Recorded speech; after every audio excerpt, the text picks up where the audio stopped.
दोस्तों, संसद का बजट सत्र चल रहा है और ऐसे में लोकसभा में आंगनबाड़ी कार्यकर्ताओं से संबंधित बहुत इंपॉर्टेंट क्वेश्चन दोस्तों पूछे गए हैं। क्या क्वेश्चन दोस्तों पूछे गए हैं, उनका जवाब जो है वो विभाग के द्वारा क्या दिया गया है, आपको इस वीडियो में पूरा डिटेल से बताऊंगा।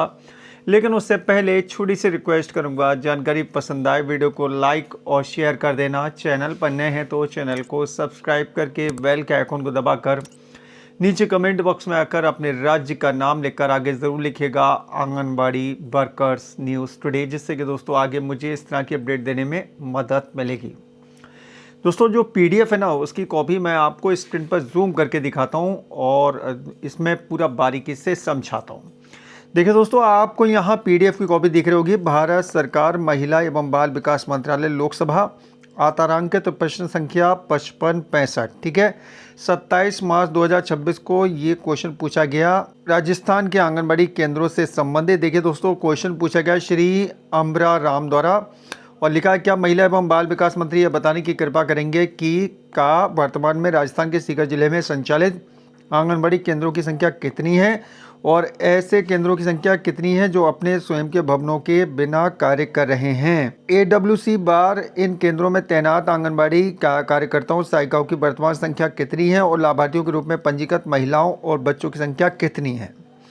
केंद्र सरकार द्वारा आंगनबाड़ी कार्यकर्ताओं और सहायिकाओं के मानदेय में अंतिम बार किस तिथि को वृद्धि की गई थी और क्या मानदेय में और वृद्धि करने का कोई प्रस्ताव विचाराधीन है और यदि हाँ तो उस प्रस्ताव को कब तक अंतिम रूप दिए जाने की संभावना है और यदि नहीं तो इसके क्या कारण है। तो ये क्वेश्चन पूछेगा। अब इसका उत्तर दिया गया महिला एवं बाल विकास राज्य मंत्री श्रीमती सावित्री ठाकुर द्वारा। का से घा, ठीक है, वही पुराना जो हमेशा बताया जाता है कि भाई आंगनबाड़ी पोषण और 2.0 के तहत पात्र लाभार्थियों को 6 सेवाएं प्रदान करती है। वो तो सबको ही पता है, ठीक है, कौन कौन सी सेवाएं प्रदान करती हैं और आंगनबाड़ी केंद्र के माध्यम से पंजीकृत लाभार्थियों को प्रदान की जाती हैं। प्रत्येक आंगनबाड़ी में आंगनबाड़ी कार्यकर्त्री और सहायिका होती हैं, ये भी सभी को मालूम है, ठीक है। और ये समुदाय की मानद कार्यकर्ता होती हैं। स्थानीय समुदाय की जो मानद कार्यकर्ता हैं वो इनको कहा जाता है। आंगनबाड़ी कार्यकर्ता और सहायिकाएं स्थानीय समुदाय की मानद कार्यकर्ता हैं जो समुदाय की मदद के लिए बाल देखभाल और विकास के क्षेत्र में अपनी सेवाएं देने के लिए स्वेच्छा से आगे आती हैं, ठीक है, ये कह रखा है।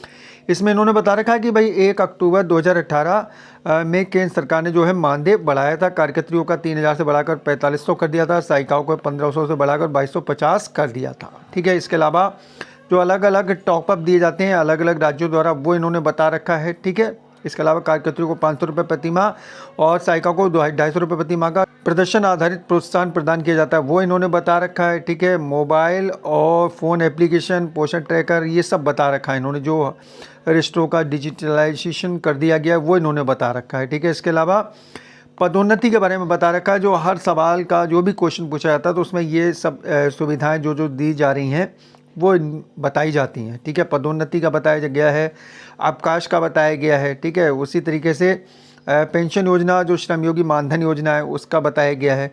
सामाजिक सुरक्षा बीमा योजना के बारे में बताया गया है, ठीक है। जीवन ज्योति बीमा योजना चल रही है और यहाँ पर पूरा जो प्रधानमंत्री सुरक्षा बीमा योजना चल रही है उसके बारे में इन्होंने बता रखा है। सेवानिवृत्ति तिथि जो है वो 30 अप्रैल डिसाइड की गई है, वो बता रखा है, ठीक है।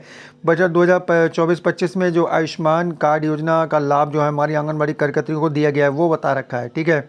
मिशन सक्षम आंगनबाड़ी 2.0 एक केंद्र प्रायोजित योजना है। केंद्र सरकार योजना की नीति और आयोजना के लिए जिम्मेदार है और राज्य सरकारी तथा संघ राज्य क्षेत्र प्रशासन दिन प्रतिदिन के कार्यक्रम क्रियान्वयन के लिए जिम्मेदार है। राजस्थान राज्य के सीकर जिले में सरकारी वाले भवनों में संचालित आंगनबाड़ी केंद्रों की संख्या कितनी है वो इस ऐप यहाँ पर इन्होंने लिंक दे रखा है, उस लिंक पर क्लिक करके आप जान सकते हैं। अब पूछा गया था कि भाई पिछली बार आपने मानदेय कब बढ़ाया, वो जानकारी इसमें दे दी गई, लेकिन आगे क्या प्रस्ताव है, आगे क्या आपने सोचा कि आंगनबाड़ी कार्यकर्त्रियों को जो है उनका मानदेय बढ़ाया जाए, केंद्र सरकार बढ़ाएगी नहीं बढ़ाई जाएगी, वो यहाँ पर जो क्वेश्चन पूछा गया था उसका उत्तर जो है इन्होंने कहीं नहीं दिया।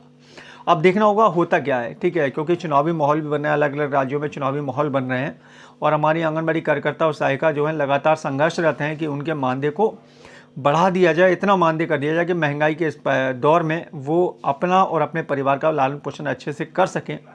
दोस्तों आप लोग भी कमेंट बॉक्स में आके बताइए भाई आपके हिसाब से आंगनबाड़ी कार्यकर्ता और सहायिका का मानदेय कितना होना चाहिए, और नीचे कमेंट बॉक्स में आकर अपने राज्य का नाम लिखकर ज़रूर लिख दें आंगनबाड़ी वर्कर्स न्यूज़, जिससे कि दोस्तों आगे इस तरह की अपडेट देने में मदद मिलेगी। चलिए दोस्तों चलता हूँ, अपना ख्याल रखिए, परिवार का ख्याल रखिए, फिर मुलाकात होगी। Thank you.